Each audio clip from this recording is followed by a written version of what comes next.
सभागार में विकास कार्यों की समीक्षा बैठक की। बैठक में सर्वप्रथम स्मार्ट सिटी व महाकुंभ 2025 के अंतर्गत कराए जा रहे कार्यों की समीक्षा करते हुए पूर्व में हुई दुर्घटनाओं से सबक लेते हुए रेलवे व प्रशासन के अधिकारियों को बेहतर समन्वय बनाकर कार्य कराए जाने के लिए कहा है, जिससे कि ऐसी किसी दुर्घटना की कोई संभावना न हो। उन्होंने जनपद में ओवरब्रिजों व पुलों के निर्माण की प्रगति के बारे में जानकारी लेते हुए कहा कि पुलों व ओवरब्रिजों का निर्माण गुणवत्तापूर्ण ढंग से निर्धारित समय सीमा में पूरा कराएं। उन्होंने गुणवत्ता की जांच के लिए एक अलग तकनीकी टीम का गठन करने के लिए कहा है।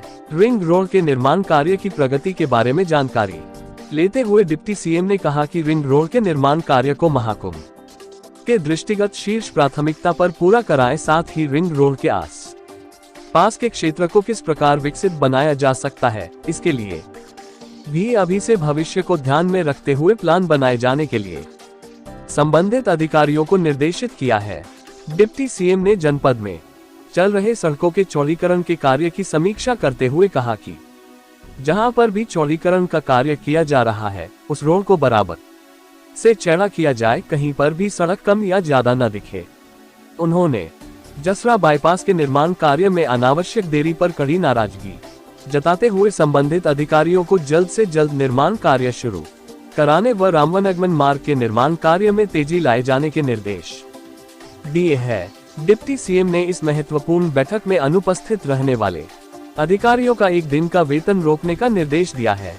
डिप्टी सीएम जल जीवन मिशन के कार्यों की समीक्षा करते हुए जल जीवन मिशन के अंतर्गत कराए जा रहे कार्यों में अनियमितता की शिकायतें प्राप्त होने पर कड़ी नाराजगी जताते हुए कहा कि यह सुनिश्चित हो कि पाइप बिछाते समय निर्धारित मानक का पूर्णतः पालन सुनिश्चित करे तथा जहां पर भी गड़बड़ी प्राप्त होती है तो संबंधित के विरुद्ध एफआईआर दर्ज कराई जाए।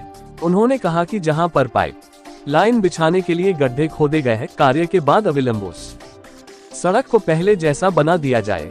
डिप्टी सीएम ने जिला स्तर पर जल जीवन मिशन के अंतर्गत कराए गए कार्यों का भौतिक सत्यापन किए जाने के लिए कहा है। डिप्टी सीएम ने गांवों में जनोपयोगी स्थानों पर ओवरहेड टैंक न बनाए जाने के लिए कहा है। बिजली विभाग के कार्यों की समीक्षा करते हुए डिप्टी सीएम ने बिजली विभाग से संबंधित लगातार प्राप्त हो रही शिकायतों पर कड़ी नाराजगी व्यक्त की। उन्होंने लो वोल्टेज ट्रांसफार्मर बदलने में देरी, गलत बिल की शिकायत पर व्यवस्था में अविलंब सुधार लाने के लिए कहा है। उन्होंने नगर निगम के विस्तारित क्षेत्र में शहर के लिए निर्धारित रोस्टर के अनुसार बिजली उपलब्ध कराए जाने के लिए कहा है। डिप्टी सीएम ने कहा कि विभाग में वसूली गैंग काफी सक्रिय है, इससे संबंधित शिकायतों पर कड़ी नाराजगी व्यक्त करते हुए विभागीय अधिकारियों को इस पर रोक लगाने के लिए प्रभावी कार्यवाही करने के लिए कहा है। उन्होंने मंडलायुक्त को विद्युत विभाग से संबंधित लगातार आ रही शिकायतों की अलग से समीक्षा करने के लिए कहा है। जनपद के राजस्व कार्यों की समीक्षा करते हुए डिप्टी सीएम ने संबंधित अधिकारियों को निर्देशित किया है कि चक मार्ग, अमृत सरोवरों, तालाबों, नाले पर 1 इंच भी अवैध कब्जा न होने पाए। उन्होंने अधिकारियों को घरौनी बनाने के कार्य में तेजी लाने के निर्देश दिए हैं, जिससे कि ग्रामों में भूमि से संबंधित विवाद न हो। सिंचाई विभाग की समीक्षा करते हुए डिप्टी सीएम ने कहा कि बेलन नहर में पानी न होने की शिकायत नहीं मिलनी चाहिए, क्योंकि धान का कटोरा कहे जाने वाले इस क्षेत्र में इसी नहर से सिंचाई की जाती है, जिस पर अधिकारियों ने बताया कि बेलन नहर में पर्याप्त पानी है, आगे सिंचाई की कहीं कोई दिक्कत नहीं होगी। गंगा नदी के किनारे किनारे नागवासुकी से बनने वाले रिवर फ्रंट को द्रौपदी घाट तक बनाए जाने के लिए कहा है। उन्होंने इस कार्य को निर्धारित समय के अंतर्गत सुंदरता के साथ पूर्ण कराए जाने के निर्देश दिए हैं।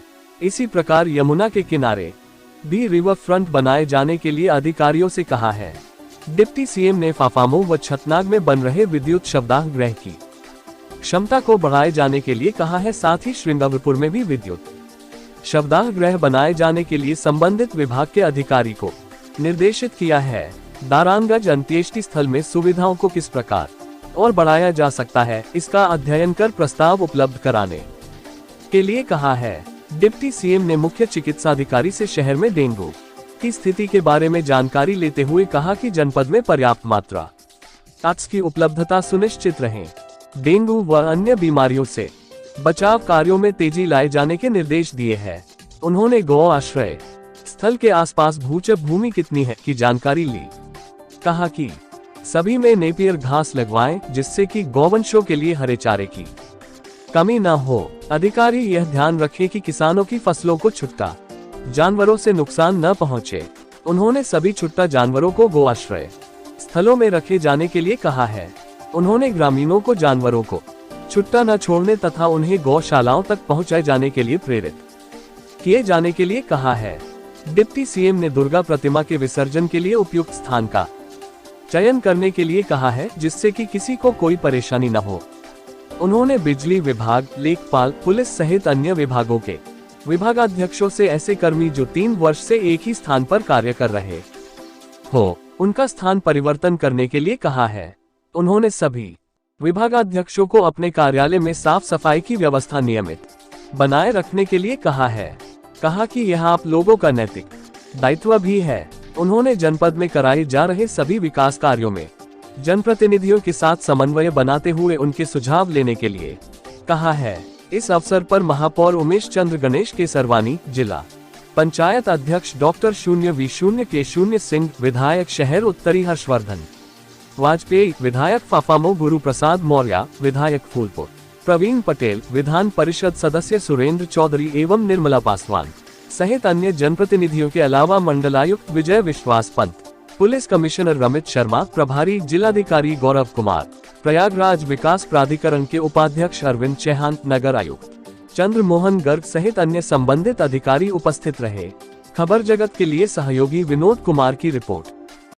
यह सारे विषयों को लेकर के हम प्रयास कर रहे हैं और हमें पूरा विश्वास है कि जिस प्रकार से 7 साल लगभग प्रदेश में और 9.5 साल लगभग देश में माननीय प्रधानमंत्री मोदी जी के मार्गदर्शन में, माननीय मुख्यमंत्री जी के अगुवाई में हम लोगों ने प्रयागराज को 2014 के पहले भी देखा है, 17 के पहले भी देखा है और आज भी देख रहे हैं। तो हम लोगों ने जमीन और आसमान के बीच के फासले को तय करने का प्रयास किया है और हमें विश्वास है कि आने वाले समय में जो प्रयागवासी स्वप्न देख रहे होंगे उससे अच्छा प्रयागराज बनाएंगे। मैं इसमें इतना ही कहता हूं कि अभी तो जो कुछ प्रयागराज का विकास देख रहे हैं, झांकी है, पूरी पिक्चर बाकी है। आज कुंभ की बैठक की है, क्या निर्देश दिए हैं? एक कुंभ के अंतर्गत जो सड़कों का चौड़ीकरण कार्य चल रहा है, उसमें विद्युत के पोलों को बिना शिफ्ट किए गए कार्य चल रहा है, जो अकस्मात दुर्घटना हो नहीं, उसका विद्युत पोल शिफ्ट करने नहीं, उसका रोड में देखिए, कभी भी कोई भी चौड़ीकरण चलता है तो यूटिलिटी शिफ्टिंग का काम होता है। कोई विभाग पीछे है, कोई विभाग आगे कर रहा होगा, लेकिन कोई दुर्घटना न होने पावे, विकास का काम लेट भी ना होने पावे। जैसे बक्सी बाग के पुल में हमें देर हो गई, तो इस प्रकार की देरी ना हो, इसको ध्यान में रख करके निर्देश दिए। कुंभ को लेकर क्या निर्देश दिए गए? आज बैठक की गई है। कुंभ को लेकर के एक ही कुंभ की दृष्टि से जितनी भी परियोजनाएं, चाहे वो राष्ट्रीय राजमार्ग मंत्रालय की हैं और चाहे वह स्टेट PWD के हैं, चाहे सेतु निगम के हैं, चाहे विकास प्राधिकरण के द्वारा है, चाहे नगर विकास के द्वारा है, चाहे लोक निर्माण विभाग के द्वारा है, वो सारे कार्यों की एक कट ऑफ लाइन तय करें। मैं अक्टूबर महीने प्रतीक्षा करूंगा, नवंबर के महीने में फिर बैठक करूंगा, लेकिन प्रयागराज के जितने आज के निर्देश दिए गए हैं वो सारा मिनट्स नोट किया गया है। अगली बैठक में मैं एक बिंदु पर समीक्षा करूंगा और समीक्षा करके कोई विभाग अगर अपने कर्तव्य पालन में लापरवाह पाया जाएगा तो उसके खिलाफ कार्रवाई भी करूंगा। वायुसेना दिवस पहली बार मनाया जाएगा ये तो गौरव की बात है प्रयागराज के लिए। मैं वायुसेना दिवस प्रयागराज में मनाए जाने के लिए बधाई देता हूं और प्रयागराज के लोगों को सुविधा मिल जाएगी वहां जाएंगे। नहीं तो प्रयागराज का पूरा आकाश वायुसेना के दिवस के अवसर पर हमारे जो सेना के वायुसेना के जहाज होंगे उनसे पूरा प्रयागराज एकदम छाया रहेगा, ऐसा मैं विश्वास करता हूं। रिंग रोड का प्रस्ताव है, क्या प्रारूप होगा, किस तरह से होगा? रिंग रोड के 2 पैकेज के टेंडर की प्रक्रिया हो गई है, बाकी आगे चल। हाँ, अरे चाहे जो लड़ ले जी, कमल खिलेगा, लड़ने वाला कोई लड़े, आप भी लड़। 2024 के चुनाव को लेकर क्या 2024 80 में से 80 उत्तर प्रदेश से, देश में 300 पार भाजपा की और 400 पार एनडीए सीटें रहेगी। तीसरी बार बिहार में सर जाति जनगणना हुई, उसके आंकड़े आ गए, किस तरह से आप सरकार इसको देखती है? देखिए, ये सब 2024 के लोकसभा चुनाव से पहले अभी इस प्रकार के बहुत सारे विपक्ष की ओर से पिटारे से मटेरियल निकलेंगे लेकिन अगर ये सब पिछड़ों के हितैषी होते, अनुसूचित जाति अनुसूचित जनजाति के हितैषी होते, तो निश्चित तौर से मैं कह सकता हूं कि जब ये सत्ता में थे तो कुछ इनके लिए करते। 4 करोड़ प्रधानमंत्री आवास बनाने का काम माननीय नरेंद्र मोदी जी के नेतृत्व की सरकार ने किया। देश के अंदर 12.5 करोड़ लोगों को उज्ज्वला योजना का कनेक्शन दिया। देश के अंदर 52 करोड़ से अधिक प्रधानमंत्री जनधन के खाते खोलने का काम किया। 30 लाख करोड़ से अधिक की राशि डीबीटी के माध्यम से लोगों के खाते में भेजने का काम किया।